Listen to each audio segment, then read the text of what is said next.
चला तर मित्रमंडळींनो, आज आणलाय सकाळच्या नाश्त्यासाठी हलका फुलका असा इडली, जे इन्स्टंट बनते, बनवून फक्त 10 ते 15 मिनिटात रेडी होते। कशी बनवायची तर चला रेसिपी सुरू करूया। त्याआधी तुमचं स्वागत आहे माझ्या इंडियन किचन चेस्का कुकिंग चॅनलमध्ये।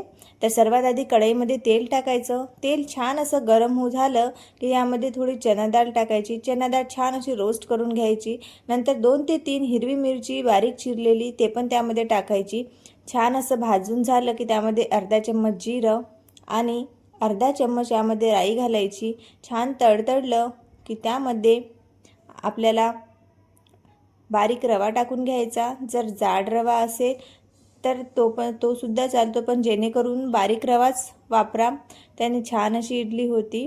आता छान असं मिक्स करून घ्यायचं। ही इडली जास्तीत जास्त 10 ते 15 मिनिटांमध्ये बनवून रेडी होते। खायला अप्रतिम अशी लागते। आणि जर आपल्याला कधीमध्ये इडली खायची जर इच्छा झाली तर आपण इडलीचं बॅटर एवढं इन्स्टंट तर नाही बनवू शकत आणि बाहेरचं बॅटरची आपली खायची इच्छा होत नाही। त्यामुळे आपण हे इडली इन्स्टंट तुम्ही नक्की करू शकता।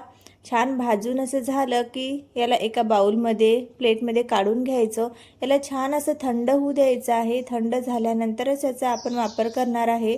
तर त्याआधी आपण याला लागणारी चटणी रेडी करून घेऊया। तर यासाठी मी एका कढईमध्ये ना टमाटर, लाल मिरची, लसूण, कांदा आणि सांबाराचे डंठण असे मी घेतलेले आहे। त्याला छान असं भाजून घेतलं तेलामध्ये आणि याला मिक्सरमधून काढून घेतलं।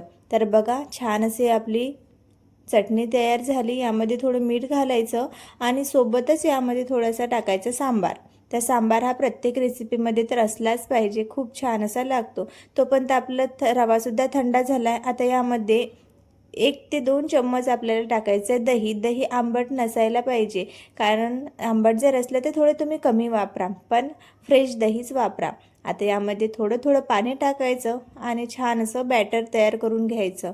तर एकदम पाणी आपल्याला जास्त टाकायचं नाही आहे आणि बॅटर आपल्याला जास्त पातळसुद्धा नाही करायचं। तर असं बॅटर झालं की त्याला 2 ते 3 मिनिट आपण याला झाकून ठेवूया, म्हणजे आपली जो रवा आहे तो आणखी फुलतो आणि बॅटर आपलं आणखी थिक होतं। तर आता आपलं इडली बॅटर जे आहे ना, जे त्याला आपण असं तेल लावून घेऊया थोडं, म्हणजे खाली इडली चिटकत नाही। तर बघा किती थिक झालं आहे आपलं बॅटर 2 मिनिटांमध्येच। आता यामध्ये थोडं आणखी पाणी घालायचं आणि थोडं फिरवून घ्यायचं। एकदम आपल्याला पातळ बॅटर नाही करायचं। बघू शकता ज्याप्रमाणे व्हिडिओमध्ये दाखवलं आहे त्याप्रमाणे तुम्ही बॅटर रेडी करून घ्या। तर बघा छान असं झालं। तर यामध्ये पण थोडा सांबार घालूया। सांबार घातल्याने खूप छान अशी इडली बनतो आणि यामध्ये तुम्ही कुठल्याही भाज्या घालू शकता। जर तुम्हाला गाजर घालायचं असलं किंवा मग शिमला मिरची किंवा मग तुम्ही आलूसुद्धा यामध्ये किसून घालू शकता। कुठल्याही भाज्या तुम्ही यामध्ये ॲड करू शकता आवडीनुसार, छान लागतं खायला। आता इकडे पाणीसुद्धा उकळायला ठेवलेलं होतं। आता याला स्टीम करायला ठेवून देऊया आणि याला 10 मिनिटांमध्येच हे लगेच रेडी होते।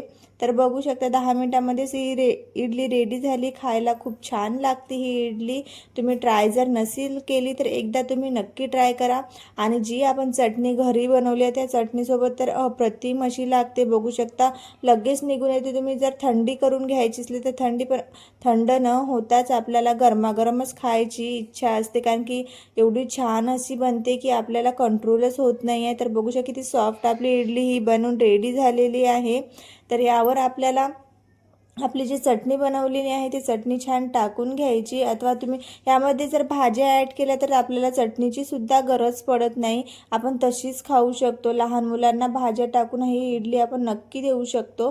तर तुम्हाला हा व्हिडिओ कसा वाटला तर नक्की कळवा। छान वाटला असेल तर व्हिडिओला लाईक आणि चॅनलला सबस्क्राईब करा। भेटूया पुढच्या व्हिडिओमध्ये।